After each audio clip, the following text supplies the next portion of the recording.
There it is. You heard it. All right. So again, let's go ahead and get started. So what is a class A buyer? All right. So everyone is different. I always say that if you talk to five veteran realtors, everyone is going to give you different answers, right? Um so this part right here is talking about how to classify your clientele.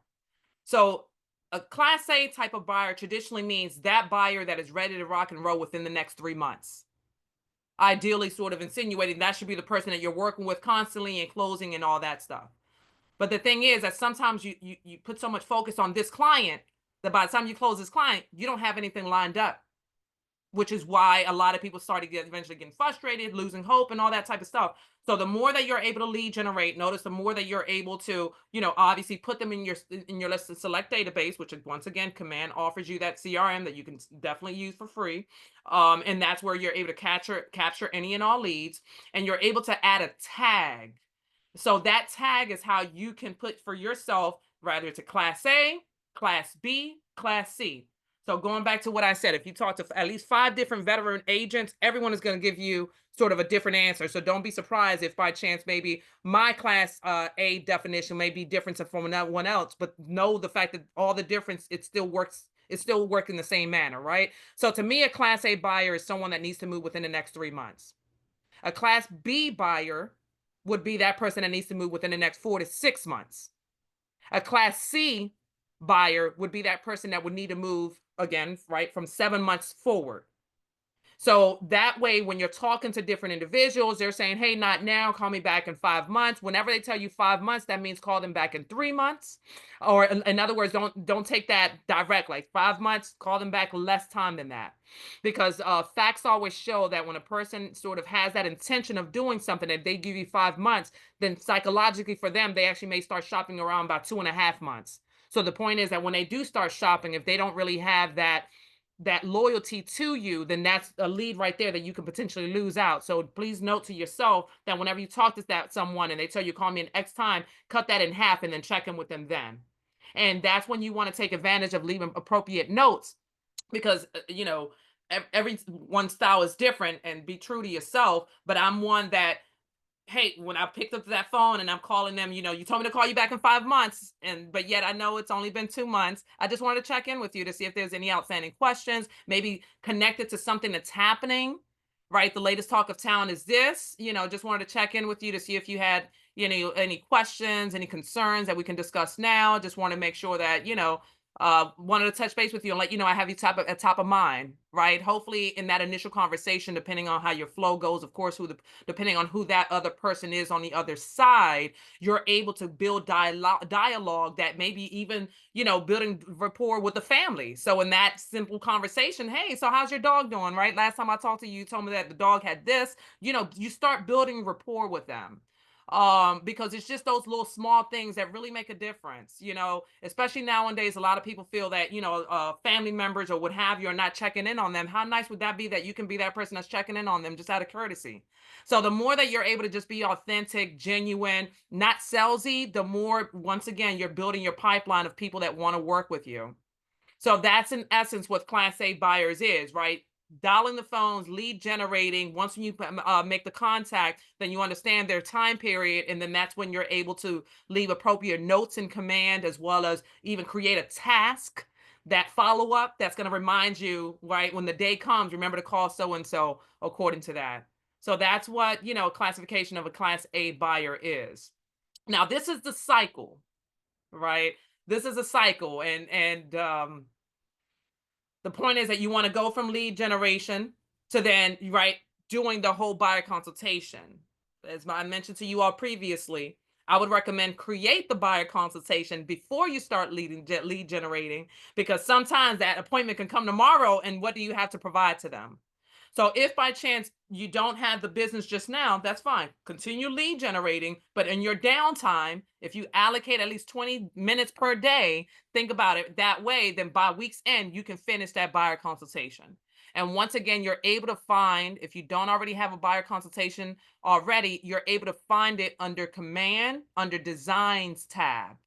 So if you go to Command, the same way of how you would go to create an opportunity, That's the same page on the left side there that you'll see designs. And when you click on designs, then that's when there's an area that you can type in, and you can just say consultation, or you can either say buyer, or you can even say seller. You're going to notice the different types of consultation packages already created there. But once again, when you see it, you want to customize it. Rather it's adding your picture, rather it's adding something of your local market, customize it to whatever specialty you want to focus on.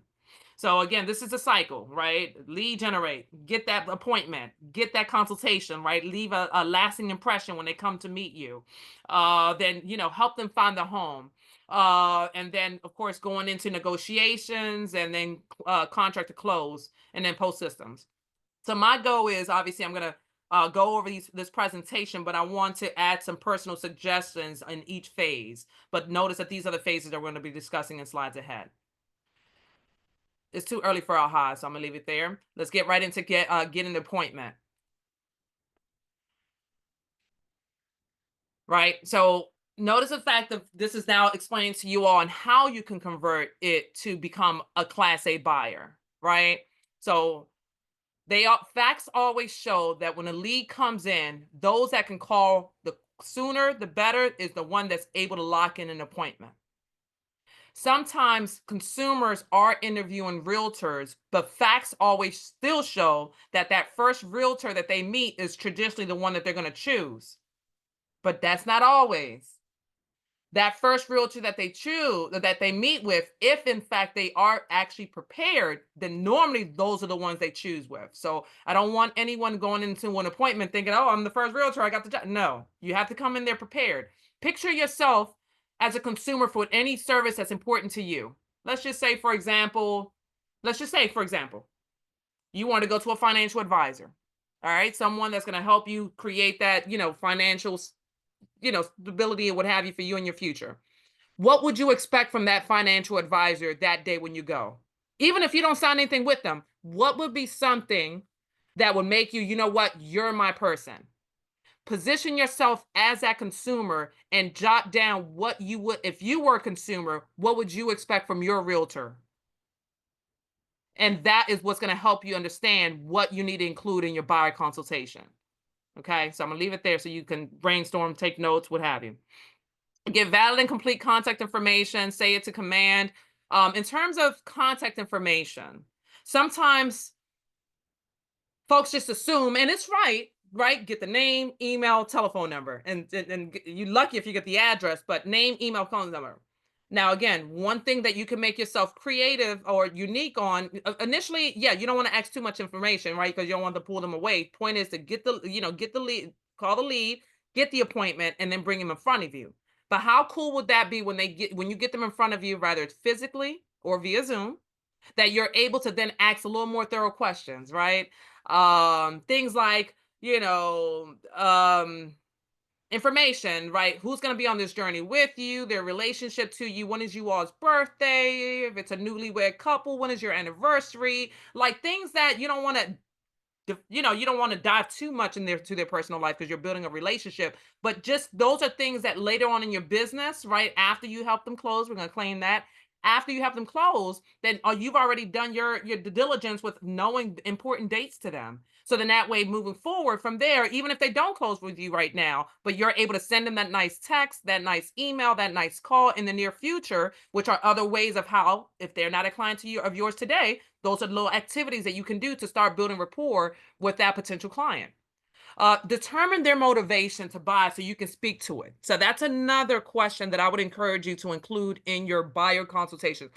Now, if you have the time, right? Because oftentimes when you're talking to a person over the phone, assuming that your your method of lead generation would be via phone, if it's one of those, right, where that person is not in a rush per se, and you're able to, just jump right into key questions. Of course, it's the name, email, telephone number, and of course any other decision makers that's going to be going on this journey with you. But then also, hey, what makes you want to buy, right? Start understanding them, meet them, meet people where they are, and that's how you're able to again start building genuine relationships with people. But if you're able to uncover their ultimate motivation, maybe throughout the process you're able to remind them, because buying a house it's great, but not everyone's process is simple and easy. And remember, they're humans. Not all humans like to face sometimes the things that we face to help our clients get the property of choice, right? Depending on your marketplace, sometimes they wanted a house, but yet they have multiple offers and they lose hope after that. So this is where understanding their actual motivation and when tough times like so, or in there's so many other things that can happen like that. But the point is, when tough times like so, then that's when you're able to ease in to remind them, well, remember, the reason why you told me you wanted to buy the property is because you said no one else in your family has ever bought real estate, right? No one said it was going to be easy, but mind you, I'm here with you every step of the way. So it's those type of things as to why you want to uncover such certain questions initially that eventually can possibly help you later on. And not always will you need to pull these things out, but it's always great for you to have, is what the whole point is, right? And of course, every single time you get to leave, the goal is to close for the appointment. And then that way, it gets you one step closer to building an actual true relationship with that person that's in front of you. Seven close to appointment tactics. So these are things of what seven things of what you can do to close for the appointment, right? Show the benefits, take back close, negative, positive close, give them what they're looking for, trial close, assumptive close, tie downs. English 101, what does that mean? Right? But in other words, show the benefits. Sometimes there are things already created, like sometimes they say don't recreate the wheel, right? But modify it according to your style. When it comes down to show the benefits, what that means to me is help people understand the benefit of becoming a homeowner as opposed to renting. That alone traditionally will help people, right? A lot of times, the common feedback to those hesitant type of individuals is that I don't think if I can afford it. I don't know if I have enough money. I don't know if I have a good enough credit. They have all these things that you, as the real estate professional, are to meet them where they are and yet help them realize that it's actually very doable. And this is where I would encourage you that as you get started or as you've gotten started, you want to start building your book of vendors. I always say that being a real estate agent, and especially when you start closing deals, is like when you were 18. Remember when you were 18 and you had credit card companies calling you, telling you left and right? Be mindful that when you're there, lenders are going to be calling you left and right. And sometimes when you start having and building relationships with select lenders, and you shut the door on new ones as they come flooding in. But I would encourage you to consider being open to talking to them, to seeing perhaps any unique products that they may have, because the more that you're able to build your book of vendors, the more you're able to help anyone that's coming your way. Okay. So what does that mean? Sometimes some lenders may specialize in offering grants in this select neighborhood. Sometimes select lenders may offer, down payment assistance, or may offer this. Sometimes, select lenders offers this. So that is why you want to always build your book of lenders, because any consumer that comes your way, now you know that this lender can't help them, but this lender does. I also always encourage you that whenever you're introducing a lender, or any means of vendor, rather it's a home inspector, lender, title company, it's best for your protection to introduce them to at least three. Why? Think about it. Sometimes when a person is ready to rock and roll, and it just so happened you said, call Al Smith. Al Smith is not available. No, is he available in an hour from now? No, is he available in 2 hours from now? But yet, by you offering them more than one option, maybe Al Smith might not be available, but hopefully the other one may be available. But the point is that whoever you connect them to, you're the one that's sort of guiding the ship, as opposed to you connecting them to someone they were never able to get a hold of, that someone during the time that was right for them. And now their cousin tell them tomorrow, oh no, go with this lender. Because they helped me buy it. And next thing you know, sometimes consumers don't know that, oh, now that I work with this lender, oh, this lender said to work with this realtor. So you want to always position yourself that regardless of whatever lead comes in front of you, regardless of what have you, you want to always remind the consumers, that they have the free will, they have the right to choose whatever lender they want to work with. But yet, even if they choose to work with another lender that you did not recommend, then you're still able to assist them. So that's one thing that I would recommend for you to always share with them in that initial phone call that, hey, look, I'm going to connect you to at least three lenders, but remember, you have the right to choose whoever you want to work with, and I'm able to work with whatever lender you feel comfortable with. I'm just simply introducing you to this lender, and hopefully you have a thorough explanation as to why you're suggesting them to work with them. So that's one thing I would recommend. In regards to negative to positive, right? As we know, that's just the scope of our world. A lot of people have heard, seen bad things, and sometimes they need that true professional to understand, to help them turn that negative mindset into positive. Whenever I am scheduling an appointment with a potential buyer, I ask them in that conversation, I said, hey, let me ask you, is there anyone else that's going to be on this journey with you?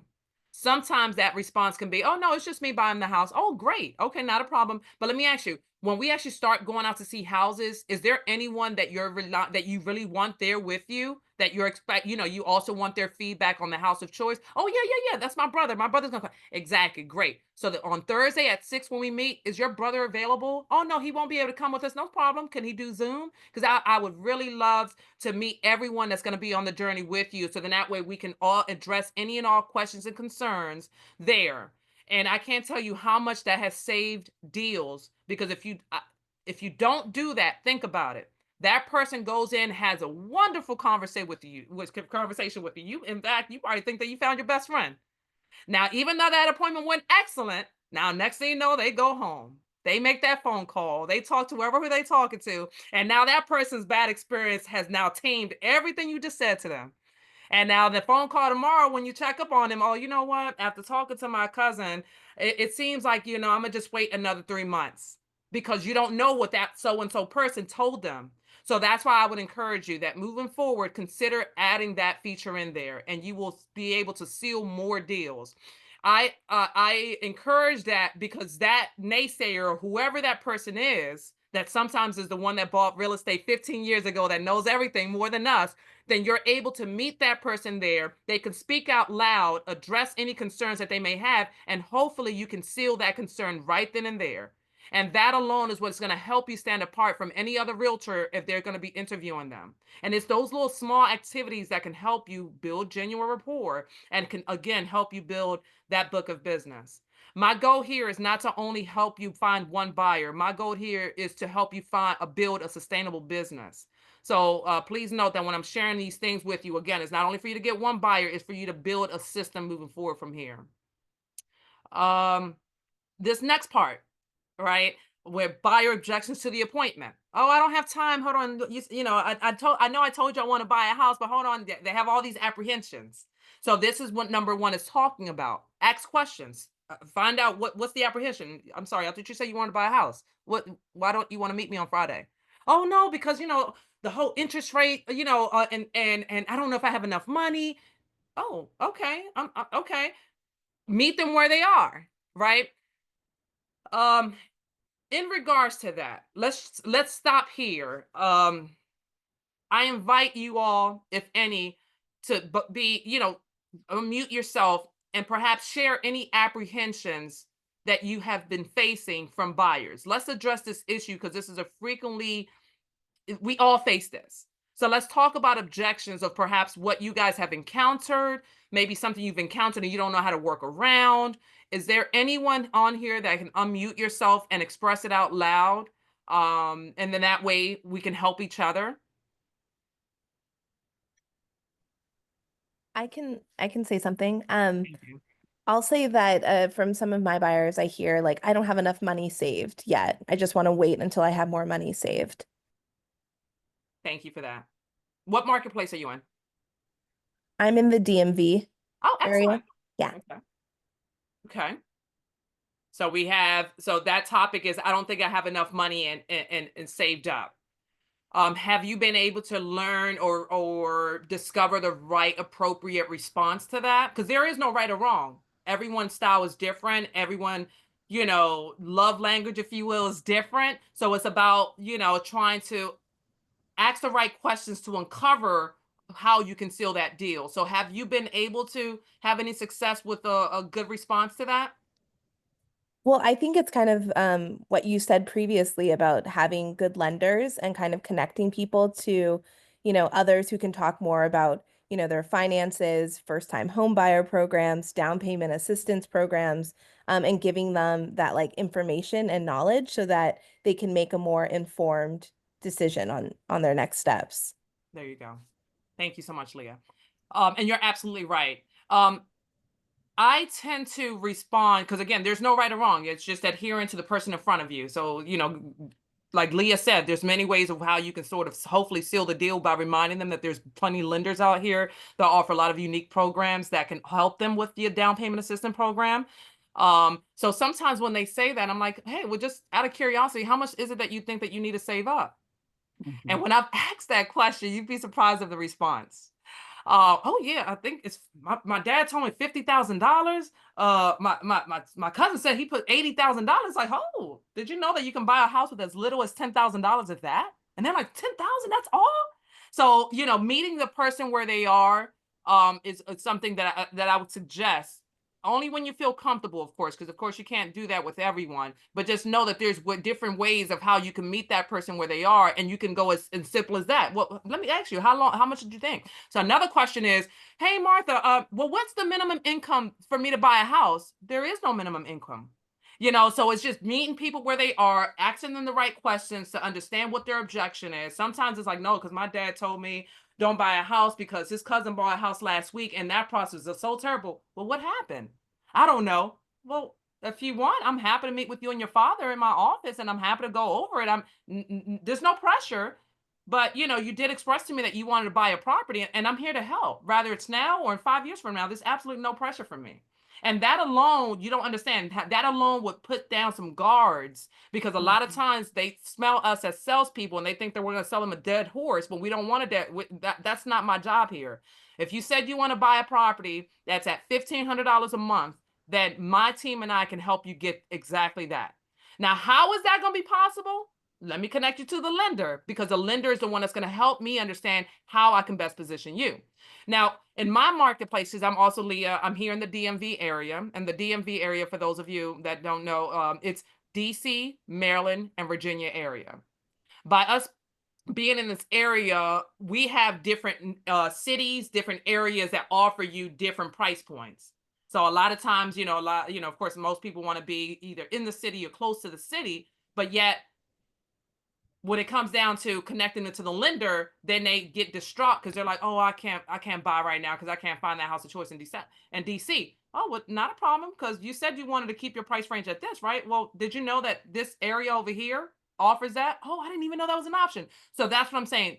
Get comfortable with asking questions, because asking questions confidently will help them open up to you, right? Because remember, you are a real estate consultant, you're a real estate advisor, you're about helping them achieve their real estate goals.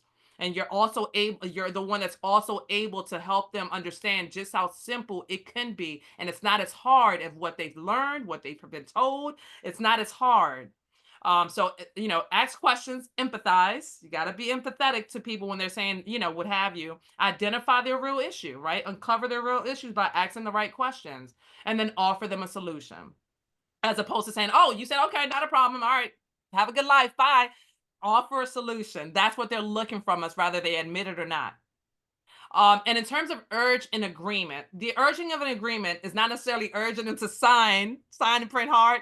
It's about urging them to consider meeting with you, right?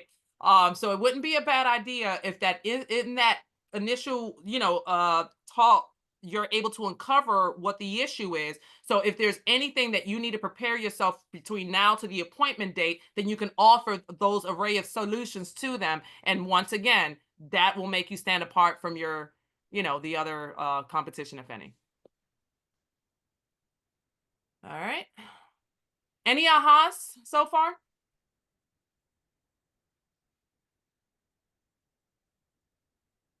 I told you guys I'm alone in this, so now this is the time that I'm going to be going back to some questions. Let me see if there's any questions. Alexis, thank you so much for putting in that website. Notice that Alexis put in the pre-made templates for the buyer and seller consultation. So notice that that's already in the chat, guys.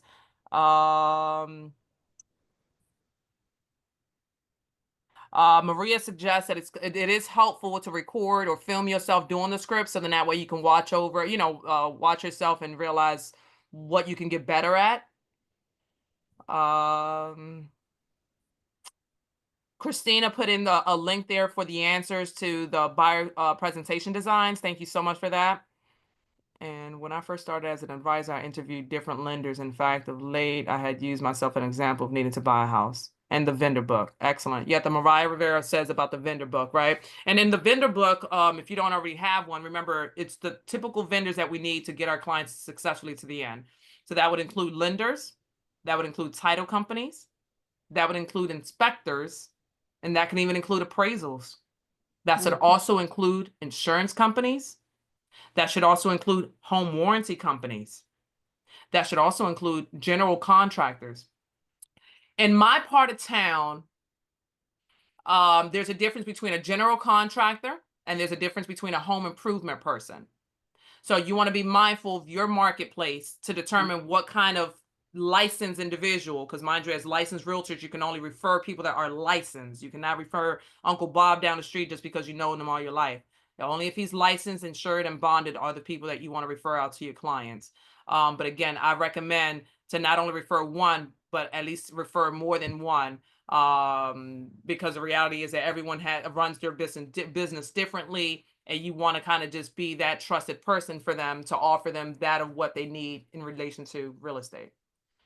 Kathy Johnson says the ABC buyer classes. Kathy, do you want to mute yourself to talk more about what that means? You asked for AHAs. So that was one as far as the classification. Oh, thank you. Thank you, Class A, Kathy. B, and C. Thank you. You're welcome. Any other ahas or any other questions that any of you may have so far from anything I've said so far? I thought a really good one that you pointed out was the need for them to have someone else with them. It like bringing that person that they feel like they need that answer or, that nod from, because I've definitely in the past run into situations where we've gone to a house, the client absolutely loved the house, and then it was like, hey, I want to bring my uncle back to look at it. And which now I will admit, I advised ahead of time, anybody you need to say yes, bring them with you, because it was when the market was even crazier. And what happened was she was like, well, he can come back tomorrow. Well, it went under contract by that morning. So, and she loved the house. And so she ended up missing out on the house because of that reason. So that one I thought was a good one. And you had said it. Decision maker. Thank you. Yeah, that decision maker, and just see if, and then the fact that you said, I like how you were talking about getting them involved, because sometimes that can become messy because everybody has an opinion and then it messes up the buyer's process. But I like your approach to it with just kind of getting them involved and kind of addressing those questions head on. I appreciate that. Thanks for your feedback. Tommy, you asked of the resources for contractors and lenders. You're creating your own book of business. But if by chance you're like, I just don't know anyone right now, then start off with your TL. Because mind you, my marketplace is going to be completely different from your marketplace. This is, we have people from all over the nation on this class. So, sorry, Tommy, if I can't help you further, but in terms of resources, to the best of my knowledge, there's a website that currently has all contractors and what have you. So I would start off, if by chance you don't know anyone, start off with your TL or even those contractors within your own office that have been doing business for quite some time. I'm sure that they have some recommendations on, those individuals. All right, and Beth mentions that, okay, I'm not sure if Beth is in your office, but in other words, every market office, every market center is going to be different in terms of how they capture contractors or what have you. But again, even if they don't, remember, this is your business. You are the entrepreneur, so that's something that you can create yourself, one thing at a time. All right, let's continue on. So the next thing that we're going to talk about is the buyer consultation. This is, you're right. Obviously, the page in front of you, right, is just kind of letting you know about the checklist, right, about confirming for the appointment, date and time. Speaking of that, whenever I am talking to anyone, and right, I'm encouraging them to bring decision makers or anyone that's going to be on the journey with them, because they may not have the answer right then and there about when that person may be available. Then I'll say, hey, no, not a problem. Just feel free to I can call you back, I could text you, but in other words, let me know the next days and times that work for you. Now, sometimes, again, if you talk to 5 veteran realtors, somebody's going to say, oh no, you tell them the next 2 days and times. But um everyone is different. There's no right or wrong answer. I just have more success adhering to their schedule. So that's when I always just tell them, you give me the next 2 days and times that work for you all, and I'll make myself work. Again, if you ask another veteran agent, may say, no, I run my schedule and they advise me to do it. But sometimes, I don't know, from my own walk, maybe you can lose that deal, right? Because people want people that can work with them and on their schedule. So you ride with whatever you feel it matches your style. My style is being that to to my folks. So in other words, if you're going to be that you're going to include that when all of you guys are available, then I would encourage you in that point, just let me know the next 2 days and times that work for you all. uh of course, you want to confirm the appointment, and you should know that before you start closing out for the appointment, rather it's going to be an in-person or via Zoom. Ensure that all decision makers do attend. Complete your buyer guide. Prepare the meeting space. Review the lease sheet. So the buyer guide, right? The buyer guide, in essence, may have a different definition, but in essence, for me, it's about understanding and aligning what it is that you should be expecting in that consultation or that appointment when you go in with them.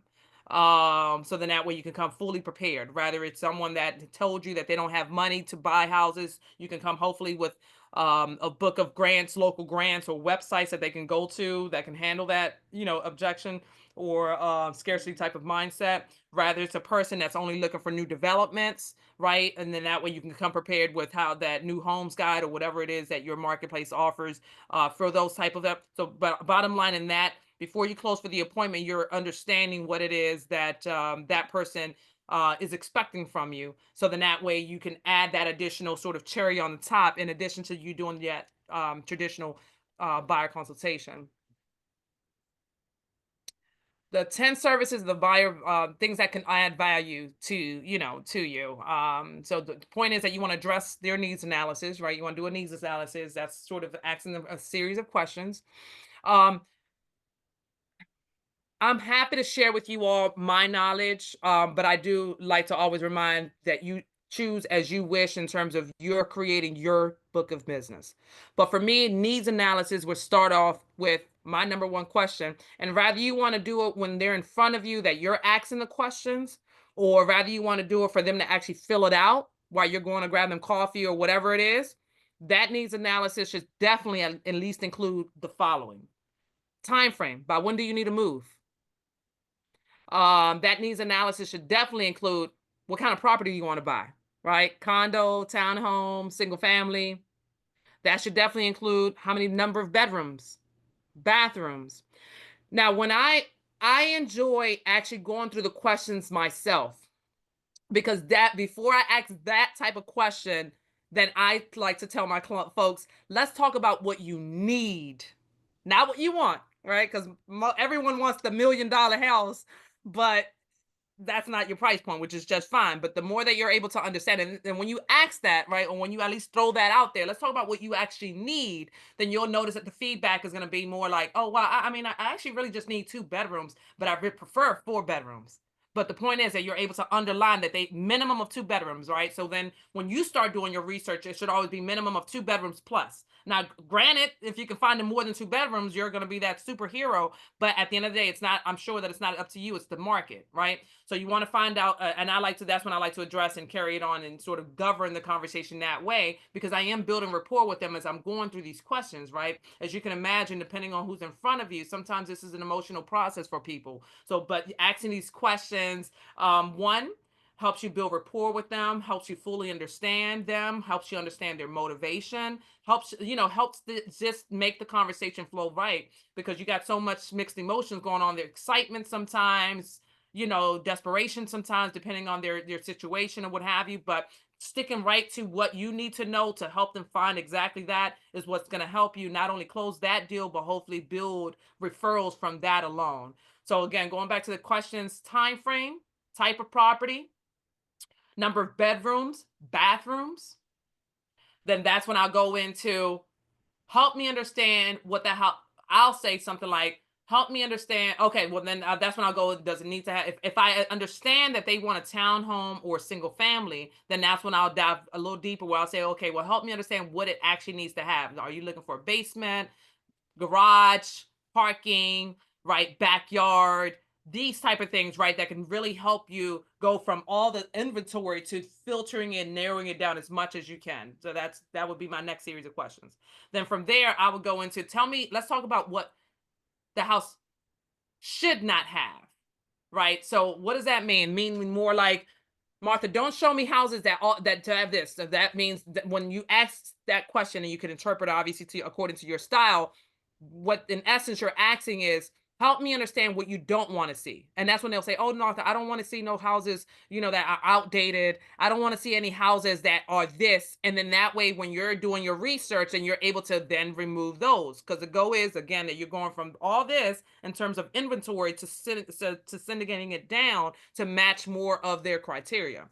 Another thing that I ask them is, how much money do you have towards purchasing? And that's when you're able to unveil if in fact they're going to need closing help, or if there's any programs out here or what have you, or something whenever you connect them to the lender or what have you. And then last but not least, I ask them, what is the most you want your monthly payment to be? And you'd be surprised when you ask that. A lot of people appreciate it. Most people appreciate it, but sometimes people won't know that. I'm Hispanic, so 50% of my business is from my folks, my Spanish people is what I would say. And you'd be surprised when I ask that to certain people. Sometimes they're like, I don't know. Right? They think it's a tricky question when you're saying, what's the most you want to pay? Of course, everyone's like, $1, but it's like, no, obviously, what's so the point is that you're building that rapport with them, right? You're having fun with these questions because it's just a creative way of how you can do it. But the point is that you would be surprised how that one question alone can help them put so many guards down. Because a lot of times they assume that because you're a real estate agent, that you just want to sell them the most expensive house on time so your commission could be great. And the more that you're able to meet them where they are and help them find properties that actually to match what it is that it's comfortable for them, then that's when you're able to build your pipeline of business. So I tell them, when I ask them, and normally they would appreciate it. And the reason why I ask them that is because if you tell me that the most you want your monthly payment to be is $3,000, then of course my goal is to get you underneath that. But of course it comes down to supply and demand, that if by chance we can't find you this, but at least I know what I need to work with behind scenes with your lender to help you meet exactly that. And again, that alone, you don't understand how much that can be. That's like the secret sauce right there, that a lot of times we don't always ask. And yet by that one question alone, you help them realize that you're not just trying to help them buy the biggest house. You're trying to actually help them buy something that's comfortable and suitable for them in their household. So those would be the main questions that I would ask in that needs analysis. Now, there's many other questions that one can ask, but those are to me, with those answers, I'm able to run and help them find that exact match. So that's that. In terms of pre-qualification to pre-approval, I always encourage individuals that whenever you're talking to any lender, rather it's your lender of choice, rather it's a lender I connect you to, you want to always make sure that you provide to that lender the basic information of what any lender is going to need from any consumer, which is the last 30-day pay stubs, the last 2 years of tax filings, and I emphasize it's the whole packet, not just your W-2 or 1099, whatever it is. You want to do the whole packet. And then the last 2 months bank statements. That alone is the basis of what any lender traditionally is going to ask from you, in addition to them checking your credit. Because this is when you're educating them that it's not only about based off your credit that they approve you, it's based off your debt to income ratio. And that's what those particular items relate to the lender about your true income, your average income, to actually how much money you have to spend. And I encourage my individuals when people are always asking, Shanae, Ms. Johnson, I see your question. I'm gonna come right back to you. The difference between pre-qualification versus pre-approval is that pre-approval is when you have provided to them all those documentations that I just told you, as opposed to you just saying, "Oh yeah, I know I got 700 credit score," and so I'm calling to get. So in other words, that approval comes based on verbal conversations. The lender was never actually able to receive anything to validate what you're saying. So I always encourage my people that as we get started, or I mean, to each his own, but I don't even get started with showing them properties until they've been approved. And sometimes in your walk, you're going to come across those individuals that maybe have experience and they're like, no, last time I know I can get approved. You can handle that person however you wish. But the way I handle that person is like, listen, I understand what you want. And I understand how, I know how to get you there. And what I don't want is for you to find a house and you absolutely fall in love with it. And then later on, when you then provide the documents to the lender, then for whatever reason, something may be mixed up that lender can then say, oh, as a matter of fact, you can't qualify for that house. So how about we take it one step at a time? And the more that you're able to do your due diligence up front with providing such documents to the lender now, then we're able to then shop at ease because we're confident in knowing your buying power. I'm confident in knowing what I need to get you when we find you the house of choice, rather it's the closing costs that clearly we identify that you need or could use or whatever it is. So the more that you're able to meet that person and help them understand that you're the one that's driving the ship, but yet here's why, because at the end of the day, it's to help the process for them be as seamless as possible. So that's the difference between pre-qualification and pre-approval, that you want to encourage them to get pre-approved before we actually start seeing houses. Now, once again, by the time you have this needs analysis or buyer consultation, hopefully they've already been approved. But if they have not, then that's when you'll say, okay, you told me that the most you want your monthly payment to be is $3,000. Then just make sure that you tell that lender that you want your monthly payment to be under $3,000. And that way they can work the numbers to make sure that we're keeping you there, as opposed to you actually getting qualified for much more. My focus is to keep you within the numbers that you want to stay in. And again, I can't tell you enough how much alone that has helped build clientele. Another thing is neighborhood information. Every neighborhood is different, but if you're a realtor that chooses to specialize in a certain neighborhood, then know everything about that neighborhood, because clearly, that's what's going to make you different from those that don't. Home search, right? The needs analysis will now help you understand how to search for their homes. Making the offer. Negotiating the buy, the vendor coordination, all this stuff, right? That's all obvious after you have found the property. Another thing that I would recommend when you're meeting with that person to do the buyer consultation is that I encourage people that before we do everyone is different, okay? So I keep drawing back to that because I want you to understand that you have the right to choose whatever process you want to choose, but just know that these are all the different ways of how one can do. Another reason why I encourage my folks to get the approval letter before we meet is because that approval letter will help me understand the type of loan that you're going to have. One of the classes that Ignite offers helps you understand the different types of financing. And so traditionally for that primary person, that's primary owner occupant that's buying the property, for that, intention of using it as primary residence, they normally, if they're not paying cash for it, they're either going to be qualified for an FHA loan, a VA loan, or a conventional type loan. Please note that each loan has different criterias of what the property needs to have. So a lot of times people are like, "Oh no, it doesn't matter if the house needs work. My husband's a contractor." Yes, it does matter, because if the house is not habitable according to FHA and VA guidelines, then the house will not pass, right? So in other words, that's another thing that can help you stand apart from your competition, because you're helping your client save money up front by knowing exactly that. Now, I'm going to pause there and I'm happy to come back to what I mean by that. But let me, Ms. Sinead, Ms. Johnson, you had your hand up? Hi, Shawnee. So yeah, Shawnee, I had a sorry. question. I just wanted to know if you'd be willing to go through the three things that you said you wanted the three things that you said we should ask for when it comes to the lender's packets. I remember you said the tax The last 30-day pay stubs, the thing. last 30-day pay stubs, the last 2-year tax filings, and the last 2 months bank statements. Thank you Now, so much. of course, thanks for asking. And keep in mind that when you're telling your clients that, and after you know, because I like to take it step phase by phase, because if you give it to them all at once, it seems overwhelming. But the point is that you want to, share these things appropriately at the time, that's appropriate, because the whole point is that you want to make the process for them as seamless as possible, and they know that you're going to be with them every step of the way. What I was getting to is you want to remind them at the appropriate time that they want to keep tally of the new pay stubs as they continue receiving them, the new bank statements as they continue receiving them. Because mind you, they can provide it to the lender today, January, but yet they don't find their house until April. And so lenders are more than likely going to want the updated pay stubs and the updated bank statement. So that's where you want to remind them that, hey, you told me you don't want to move until April. Now you can go ahead and start talking to the lender, but more than likely between now to then, they're going to ask for updated pay stuff. So you want to make sure that you're keeping it all together, because the chances of them asking for it again is very high between now to then. Thank you. Of course. Thank you. All right. So we're going to continue on.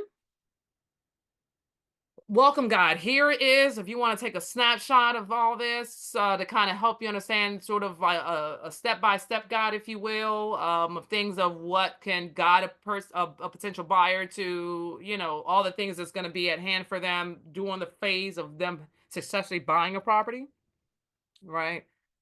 The welcome letter, the timelines of the buying process, a home search process, how to get access to the KW app, right? As we know, when we're helping people buy houses, they're looking at what we're sending them, plus Redfin, plus Zillow, plus everything else that should be all just coming from you.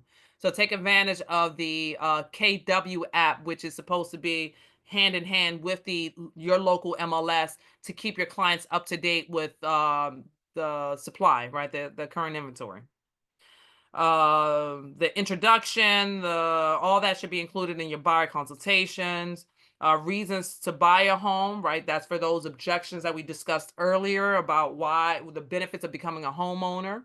The number, that's number 6, reasons to buy. That's where you can easily find something that shows being a renter versus a buyer, that you can include in your buyer consultation.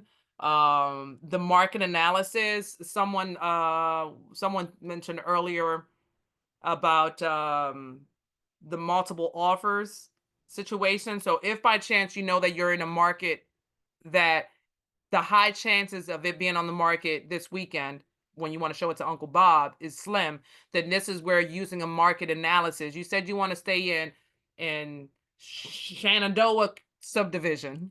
Well, notice that Shenandoah currently only has one currently available property. And in fact, and obviously by only has one as opposed to having 15 or what have you. This is when you're able to kind of use facts to help them validate as to why they should not wait to the weekend. If you want, we can, make a video call or somehow, some way, not wait until the weekend. However you want to convey that message, that's up to you. But in other words, feel free to use the market analysis to why you're suggesting to them to not wait till the weekend.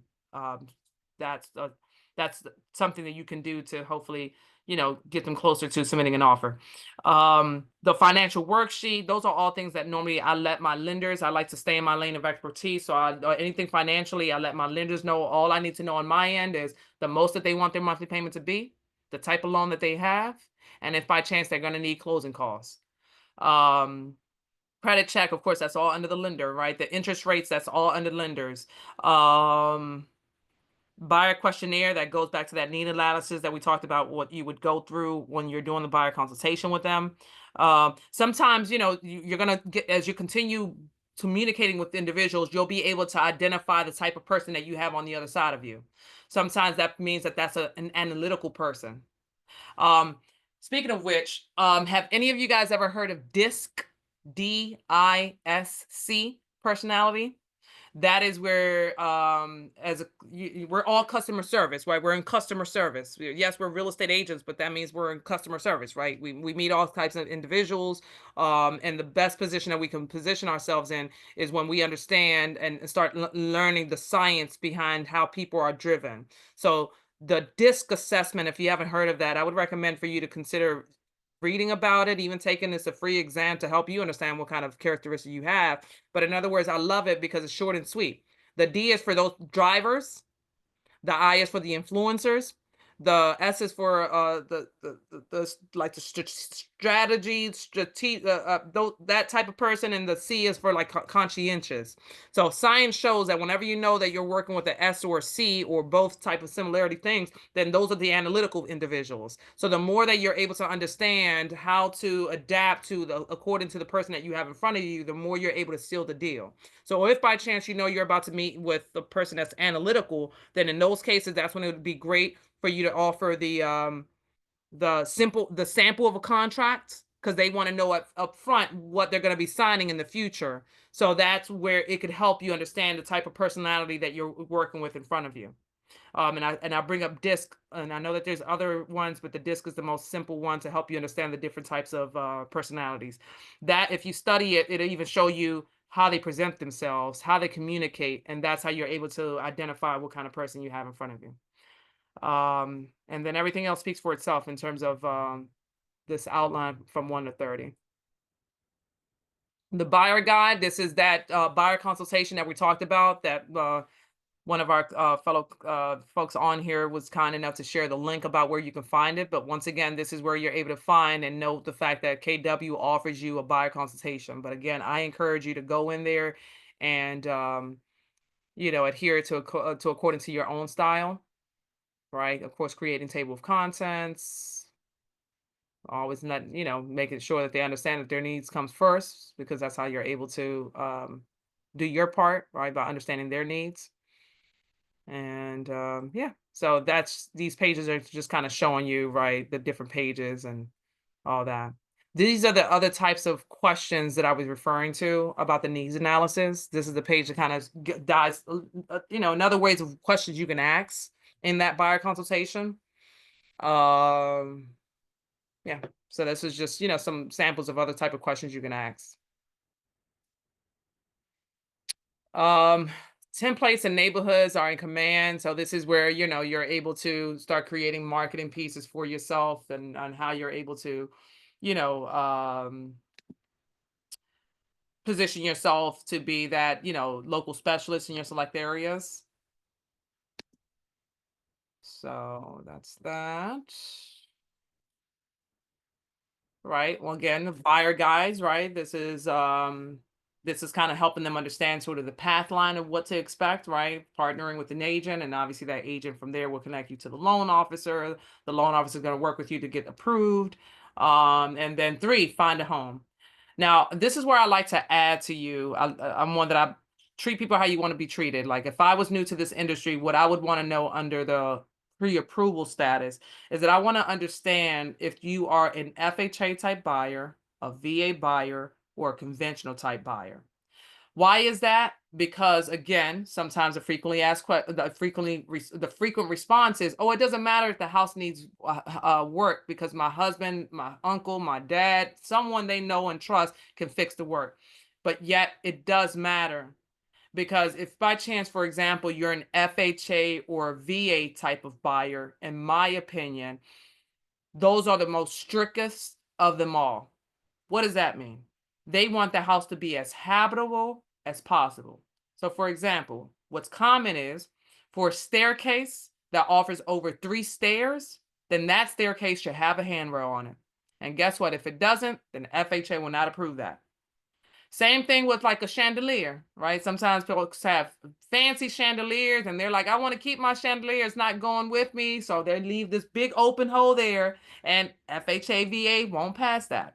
So I would encourage you to get to know an appraiser in your area and find out what that means in your marketplace. If I would approach that conversation with an appraiser and, hey, I just learned that, apparently, properties need to have certain things depending on the loan type. Is that true? Yes, great. Hey, do you have a checklist to help me understand what those items look like? Now, you don't ever want to become an appraisal, right? Just like you're not to, if you see something that may look like mold, legally, you're not supposed to say, oh, that's mold right there. As a realtor, that's not your lane of expertise, so stay in your lane. But once again, what you are doing is that you're educating yourself, so then that way you're able to identify red flags before you, one, can either show the house to a buyer, and or if it, you know what. So before showing a property, I always encourage you contact that listing agent, and I ask them a series of questions. My series of questions to those listing agents before I show it to my client will be sound something like so. Hey, do you have any offers in hand? By when are you expecting to present offers to your seller? If I know that my buyer is in the FHA or VA type financing, I'm gonna say, do you know if this house will pass for FHA or VA, whatever it is? But FHA normally yeah. And a true veteran agent will, one, appreciate that you are asking such a question, because the point is that their job is to find that right buyer. Your job is to help your buyer find the right property. And the more that you're able to identify red flags, the more you're not wasting anyone's valuable time. Because in other words, the more you know these things, and when your buyer is like, yep, this is it, then traditionally your typical buyer will want to do an inspection. And then after the inspection, then they're going to have to pay for an appraisal. And so all these things and every layer costs more and more money. And think about how much better you will appear in someone's eyes if you help them save all that money. Because sometimes people don't know this, and that's fine. That's why I want to dive into this topic and tell you guys what I wish someone would have told me when I first got in the industry over 21 years ago, is exactly that you want to address these things. Because again, if your client says that they want to move forward with this house that has mold on it, then there's no reason why you need to be drawing up that offer unless you know if the seller's planning on fixing that. Because guess what? If the seller's like, no, I'm selling it as is, then clearly the only way that the appraisal is going to go through is somebody fixes it. And obviously the seller's already telling you up front that they're not fixing it. So that means that, once again, that's an additional expense to your buyer. So the more that you're able to position yourself as that trusted advisor, that educated advisor, and in realizing that everyone has their lane of expertise, and falling true to that with saying, hey, appraisal, can you at least help me understand what it is that I need to be looking out for? Then again, when your client says, I want this house, I'm sorry, client, I would love this house for you. And you're right, this is an absolute fire, but this is the reason why I personally believe that this house may not work for you. Now, I'm happy to do as you wish, but the reason why is because, one, I just learned that the seller said that they're selling the property as is, and apparently there's mold, and they're not planning on fixing that. And according to the type of loan that you have, mold cannot be found on the property. So what would you like to do? Oh my gosh, I didn't even know that. Thank you so much. Pimp, the point is that you're addressing these things, because it's not about going and finding any property. It's about finding the right property that's going to be the right property that's going to get them closer to the finish line. So those are the type of things of what you can do as you're building your business, is get as much education as possible. Please keep in mind that in addition to the wonderful classes that KW offers to all of us, then you also have your local associations, as we talked about, that offers you an array of different classes. And also you have NAR, right? We're all affiliated with NAR, the National Association of Realtors. If you go on their website and you go to designations, you'll notice that there's certain additional classes that they offer you that can allow you to be certified in that. So for example, if you know that you really just want to focus on working with buyers, then NAR offers what's known as an ABR certification. That's called Accredited Buyer Representative. That is what you would use as a suffix behind your name, right? So sometimes different professions have that suffix behind it. And what does that mean to you and your buyer? I'm certified in representing buyers. And again, how much better do you think you will look in front of that buyer's person? And what does that mean? That class teaches you so much of common things of what to say when you have that client in front of you, that can help you get more deals and close the deal. So I would encourage you, if you're focusing on working with buyers, that's a great class and certification that you can get along the way. And those are the type of things that you traditionally would learn in that class, and things of that nature. So again, this is, in relation to getting the home loan. This is one thing of what you can do in terms of who you are, right? So if by chance, you can say, I don't have any years of real estate experience, but yet you are with a real estate office that's been in business, or maybe your team leader has been in business, and yet whoever it is, that even if you're a rookie agent, but yet you know that you confide in so and so is going to be there with you anytime that you ever have any questions or what have you, then you're not going to lie and say 1 year. But you know what? Yes, I have 1 year, but my support team has over 15 plus collective years together. So that's where, I always hear the hesitancy. Well, Martha, I don't want to show that I only have 1 year of business. This is when you're able to tie in those individuals that's going to be helping you build that sustainable business, and you can sort of somehow make it look pretty to help you if that's, something of concern about your years of business in the industry. We're going to jump right into conducting the buyer consultation, which I've kind of dove into already, right? But we're going to, continue digesting anything else. This quote is, I am knowledgeable and caring and the best agent for these clients. They will appreciate my expertise and preparation and choose me to represent them as they buy a home. So if your love language is words of affirmation, screenshot this thing right here.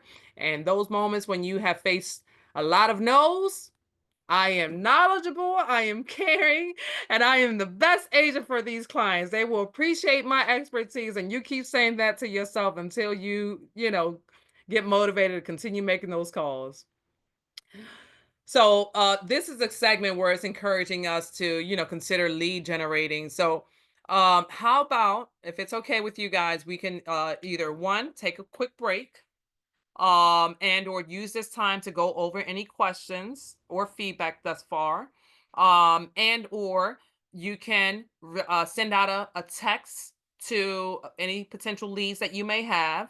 Now, I'm not asking you to send a text to have a full-blown conversation, but do lead generation. Send them one little question that can hopefully ignite some sort of communication, but yet just don't focus on that until after this class. But this is what this is where we can use this time wisely. Rather, it's a break, questions, and or sending out a text or a message to someone to hopefully ignite a conversation. If anyone has any questions, by all means, unmute yourself.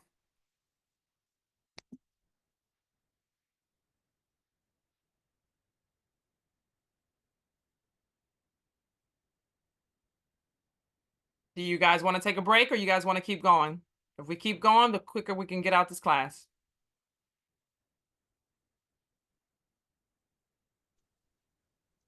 Keep going. All right, thank you. Someone asked me what class, what do you mean by that? What questions do you have? This is also, I'm going to go back to some questions to see if I've missed any in the chat. What's the class? Renee Durant, you said, what's the class? What were you referencing? Jaleesa, I heard you. Let's go. We're going to keep going then, guys. Keep going. Where to find the home buying guide? Where to find the home buying guide? That's all on okay. Thank you, Cammy. Cammy, thank you. Let's go, guys. Teamwork. All right. Everyone says keep going. Say again the places we can take classes to improve. Your KW, right? Keller Williams always offers classes. Your local association and or NAR. If you go to NAR, that's where you can find certain designations that can, of course, continue educating you. And when you go onto NAR, if by chance you're one that you want to focus on working with military families, for example, then they offer the military relocation professional. That's MRP. If you're a real estate agent that you want to focus on working with senior citizens, then they offer the SSRES, right? SSRES? No, SSRES, Senior Citizen Real Estate Specialist. So that's what those designations guide you to, is help you understand what kind of business, which one do you want to do, and then that way here's a designation that can help you master that. Local NAR, what's the other one? Local NAR, yep, and then KW, yep. Let me know if that covers it. Local NAR, the local association, NAR, and then KW. The military relocation is MRP. Military relocation professional. All right. Buyer needs analysis. This is, again, all different types of questions. What I've learned in my walk, and again, you do as you with your own business, because you're going to attract your own types of demographic. You're going to attract your own type of individuals that, you work with. But sometimes being here in the DC, Maryland, Virginia area, in other words, somewhat of the city life, people are on the go. So they're like, what? I don't have time for all this. So that's why, read the person in front of you. But for, the folks that seem to come my way, they're all like, let's just go like get right to it. So for me, that's why I've just been able to kind of slim down some of the questions and get right to those type of individuals. We have a lot of D's in this area. Love letter. So love letters. Love letters were so common back in our day, right? Where individuals and or families would write to that seller and say, "Oh my gosh, this house is the house of my dreams," and they would attach their family pictures and all these things. People would go so far just so the seller can accept it, and I love it. It was an honor for me to always include that in the cover page. But unfortunately, just like most things, what starts happening is that those that did not get elected start feeling that they were discriminated, start feeling that, oh, they said that they had a family, well, I didn't have a family, so why did so they did. So that's why law is that no, to the equal housing opportunity, no more love letters. Do not, now if your client still wants to, you have, you do what your client does, but when they say I want to do a love letter, then that's when you're able to disclose to them that at this point in time it's against the law to do that. Now, of course, even though, as we know, we can remind people of the law, everyone, acts accordingly. But just know that love letters are no longer allowed. Get in the signed Martha? buyer. Yes, you please go ahead, Martha, if I can. please. My understanding is that love letters are not illegal. They're strongly recommended not to do it because of fair housing liability. So if a client insists on it, and I had one, the conversation I'll have with them is that they have to stay away from fair housing, protected classes, designation, and I'll explain to them what that means. And then if they write a letter that has none of those concerns, you could pass it along. However, it's something to be very careful about. But my understanding is the love letters are not illegal. Illegal. That's right. Yeah. They're strongly recommended not to do it. And that is absolutely correct. I have just gotten so used to saying that, you should not include it. Right, But, right. thank you so much for the in-depth explanation. Pardon, what on earth is a love letter or a liability letter? Because I haven't heard of that yet. So again, the love letter is what folks started doing or would do when it came down to multiple offer type of situations, where they kind of wanted to just add that one thing that they felt that can help them stand apart from any other offer. So that's where sometimes you would either see that formal personal letter that would come straight from the buyer to the seller's eyes for them to say, hey, why this house is so perfect for me. Please choose this house. I've been looking for houses for a while. And once when I saw your beautiful home, I knew that this is it.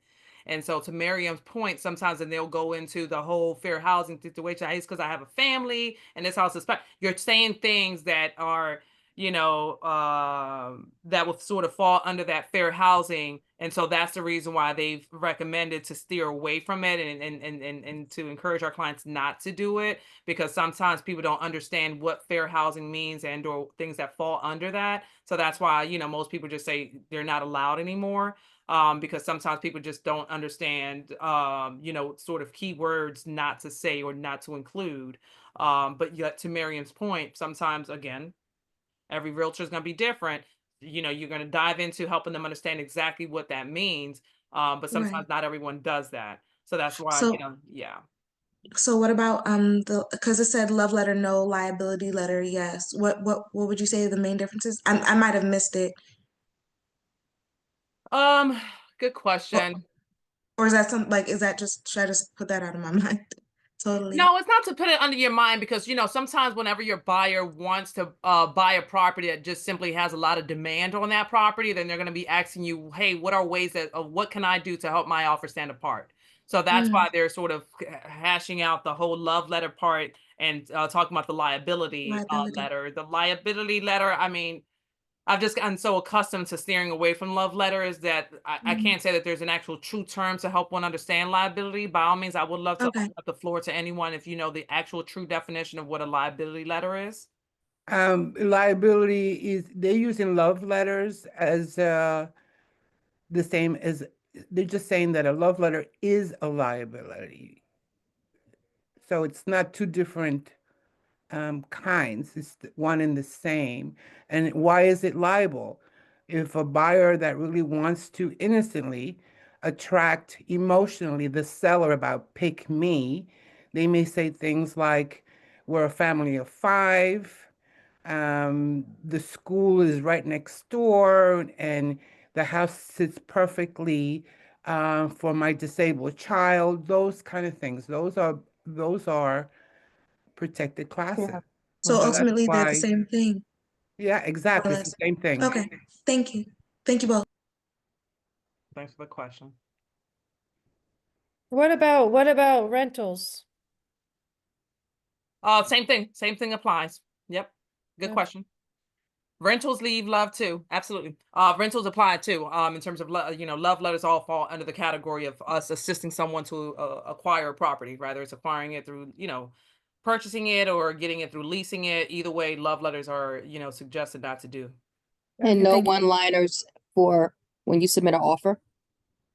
Cover page is sufficient. Cover page, right? What is a cover page? It's simply a summary of the terms that you're included in the offer. Now, the cover No, page, is that what your question is? no, I was saying like a one-liner about your client and email with offers. That They also recommend- is considered a love letter or love quote. They recommend that if you're ever disclosing things like, what does that mean to help, anyone that's listening?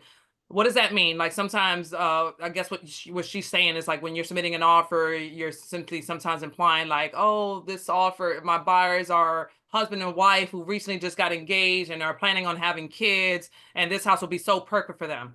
That those one-liners, that's what they say. If you're going to say such things like that, then they say you want to have your client's permission to divulge such information. Right. Okay, thank you. Of course. Thank you for your question. So keep in mind that if you do want to disclose something like so, then you want to ask your client, hey, is it okay? I just think it's so beautiful that, you're starting it and this house is perfect. Like, would you be okay if I just share that with the client? If you get your client's thumbs up, which, for the most part, they normally always will, but it's always good for you to bring it in the choice. Remember when you're asking those list of questions, right? Because sometimes for me, I like to call the listing agent before I show the property so I can make sure that it's not too late. And yet hopefully you've been able to build rapport with that listing agent when you've asked them those series of questions. And then after you show them the property, hey, my client is planning on submitting the offer. Now, there is where you're maybe able to, in the initial series of questions when you're asking them, do you have any offers in hand? Right? Will it pass for FHA? Then, of course, now in today's world, is the sellers paying for any buyer commission? Then also, hey, is there anything in particular that your seller is looking for? I love to ask that question because the answers could be, oh, yeah, my clients need 45 days to close. Oh, yeah, my client can't move right now, or my client needs to move as soon as possible, or my client is not helping for any closing costs. Because the more that you're able to uncover these in those initial questions, the more your offer hopefully can match according to what you learned in that conversation. And maybe there, only if you feel that it's right, then you can say, oh, that, this how, but I normally try not to bring who my client is in that conversation, not unless the conversation led to that. But once again, if you're divulging such information and you want to make sure that your buyer client is aware of it, because you want that to get back to them, and they're like, oh, how did you know that? So those are the type of things that you want to, start addressing up front. So wrapping up the buyer consultation, and once again, this is when you're able to download and guide your clients to download the KW app, so then that way they can rely on that app and not rely on other databases, like the common ones, the Zillows, the Redfins, and all that fun stuff. So it's recommended that when you're wrapping up the buyer consultation, consider doing that. And guess what, ladies and gentlemen, that concludes our class. But before I let you guys go, any ahas, any questions, any feedback whatsoever? Let me stop the screen for now. Any feedback? Any ahas, questions? This was a great lesson. Thank you. Yes, Oh, very good. informative. I'm happy you guys found it that way. Yes, indeed. Any outstanding questions, concerns that was shared that you want clarity on? Um, well, I guess it is a question, but like, how would you deal with it when you were talking about, pre-approval and pre-qualification, right? Um, Mm-hmm. The so, qualification phase. Yep. right, okay. So like, is it like, I don't want to say legal, but is it okay if to say to a potential client that, you can't like show them the properties before they get the pre-approval, or how like, would you? That great question, Manuela. It's not illegal, but best believe if you're saying no, you better back it up with a good reason. So the way I handle it, and again, this is just my way. If you talk to 5 other veteran realtors, everybody's gonna have their way. So I just like to emphasize on that because there's no way is the right way. As long, the right way is the one that's gonna get you to closing. But the way I handle those type of things, because I already know I can get qualified because I check my Credit Karma. My Credit Karma says 700. There's all these reasons as to why people feel so confident that they'll be able to get the confident. But the point of what I'm saying is I get that, and I understand exactly what you look like. By the way, you said you wanted to see 123 Main Street. What was it about that house that you said you liked? Oh my goodness, Martha! I love how renovated it was. I loved where it was, and I love the school. All these things that whatever they point out. So I find out. I try to uncover what it was about that subject property that attracted it to them, so that the way I can say, okay, got it. Well, look. My goal is that I want to look into it. Let me get to the seller side and make sure it's still fully available, that they don't already have offers in hand. Now, the thing is that, you said that house is, because I know my area. So traditionally, if they tell me a certain property, then I know that neighborhood. So traditionally off the top of my head, which is why they always say that if you don't have business in hand, then this is when you want to lead generate as well as tour properties that are listed in the area that you want to work in. Because those are the type of things that's going to position you to become that specialist in that area that maybe, so in other words, if I realize that the house that they have in mind is in a well-desired area, then that's when I'm going to say, oh, because in that area that is always known to have multiple offers. Now, the thing is that, I appreciate the opportunity to represent you, but even more because I represent you, I want to make sure that you, as my client, are in best position to outcast all the other buyers.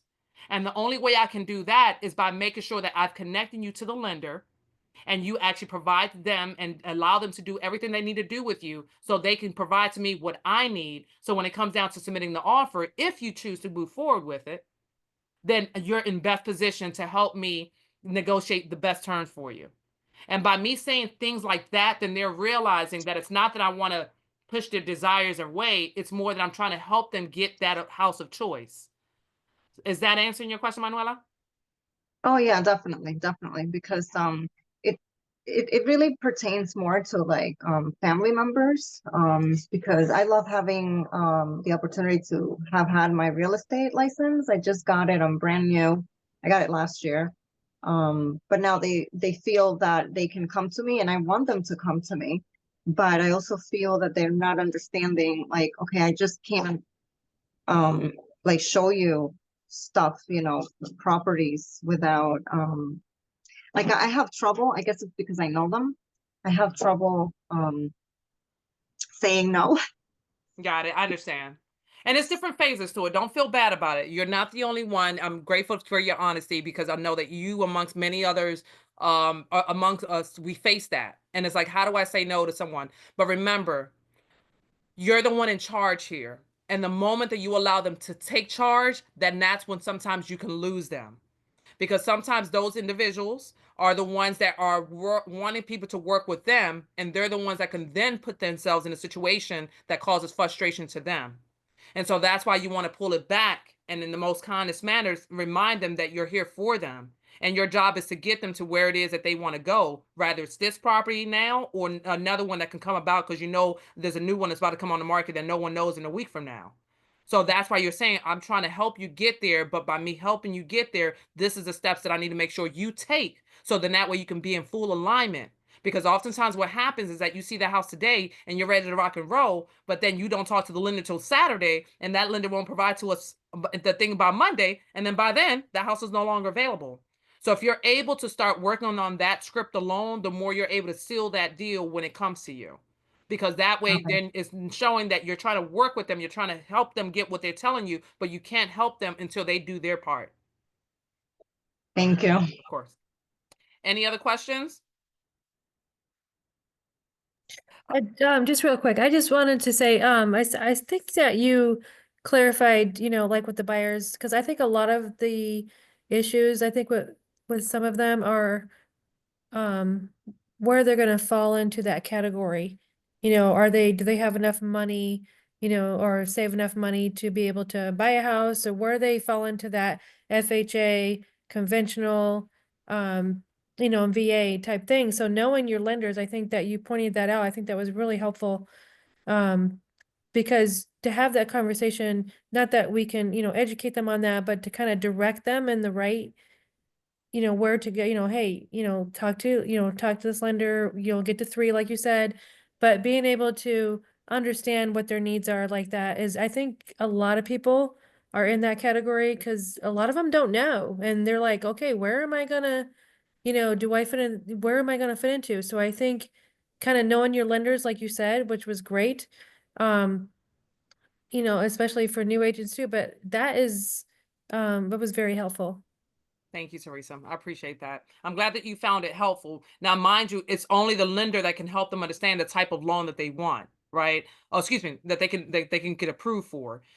So that's why I would recommend that in your, as you guys continue developing your education, that just continue learning the difference between FHA, VA, and conventional. Now, granted, the lender's the one that's going to tell the person which one, they fall under, but it's only after they check their information. But yet, when you learned of that, then that's when you're able to best position yourself so you can help them along, because your goal was to help them get, help the process be as seamless as possible for them. And these are type of red flags that is going to, following the procedure of getting them approved before you show them the property, then that's how it's going to help you get them, have exactly that, a seamless process. So the more that you're able to, practice that script on how you're going to say it to that person, matching your style, the more you're able to close more deals and or build that pipeline. Because that alone is what's going to help you stand apart from your competition. Because I can't tell you enough how people are like, oh, no one ever told me that. And again, so those ABR classes that I mentioned to you, those are the type of classes that can help you understand exactly that. And yet, as you build rapport with your lenders, then that's when you're able to dive into them. Hey, okay, help me understand what is it that a house needs to have for if it's FHA. Help me understand take advantage of those relationships, because that's what it's there for. Thank you. I think you did a great job with that. I really appreciate that. Thank you so much. You're very welcome. Thank you. Any other questions overall? Did you want us to do the survey? Oh, yes, please do the survey. If both of you, they're gonna send you guys a survey, so your feedback is helpful. I hope my information was helpful. I'm over here reading you all's response to make sure that there's no outstanding questions or concerns about anything. I'm not gonna call you by name, but I saw what you said, that you've been in business for 30 years, and last year was a rough one, as it was for a lot of people. And you're right, we're never old unless we think that we're old. That's a good information again and again. Good. I'm happy that you found the information helpful. The cool thing about this industry is that there's always something new to learn, because I know a lot of times, when people been in this industry as long as I have, they're always, oh yeah, because I've been in the business for 20 years. And yeah, that's for me. You gotta stay humble, because as we all know that we're in evolution right now. Everything's evolving, and the more that you're able to adapt, as opposed to staying acting like you know it all just because you've been doing it, the more you're able to adapt, adjust, and keep them going. Because the things that worked before is no longer there, and so all this fun stuff. So you guys keep doing your thing. It's been a pleasure being in front of you guys today. Thank you so much for staying on board with me. I look forward to seeing you guys in the next one. I believe that I'm teaching the next one, just so you all know, that I'm teaching is the one that is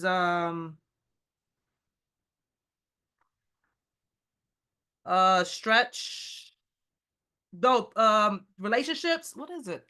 My vision. Something is the February 4th class. So hopefully I'll be able to see the majority of you guys there. And I would encourage you that if after this class there's any other questions or concerns that come to mind, you can always reach out to me. And if not, bring forth those questions to that class, which will be again the February 4th class. And other than that, if you guys wouldn't mind filling out the survey, I see a lot of questions coming in. Thank you all so Yeah, much. can I for your ask a quick content. question before Yes, we go? please. Yes. I just wanted to be clear. So if we are submitting an offer, I'm in New Jersey, so a proposal to purchase, if we're putting like details about our client, that's considered a love letter? No, good question. Depend as long as the things that you're putting in there does not fall under the categories of what makes up fair housing. So when you're going through your real estate class, they go over what fair housing includes, right? The race, Mm-hmm. ethnicity. As long as what you're including does not include any of those things, then you're fine. That's not a love letter. Okay. The All love right, letter thank you. traditionally is always from your client to the seller. That's traditionally the love letter. But when it comes down to you, when you're sending the offer over to the listing agent, if there's anything you want to imply or share about who your client is as to why they should accept this offer, then you want to steer away from mentioning anything related to fair housing. So things like what you Okay. can say would be, I normally say something like the lender has already checked, verified the person's credits, income, and assets. So those are the type of things that you can say as to why my buyer is a solid buyer and why you should accept my client, because my client has already done their due diligence.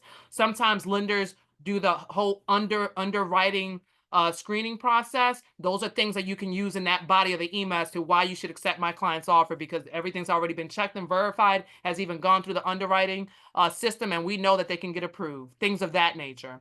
If by chance you know that your buyer is doing an inspection, but it's only for informational purposes only, that's another thing you can include in your email. So the email should include why they should choose your offer, but yet exclude anything that's related to fair housing. Okay. All right, thank you. Of course, thank you for your question. All right, so you guys should be looking out for some surveys. It's going to be asking you about my services for you all tonight. Thank you so much for your positive feedback. I'm so happy that my words meant something to you. Charles Martin, that's my guy.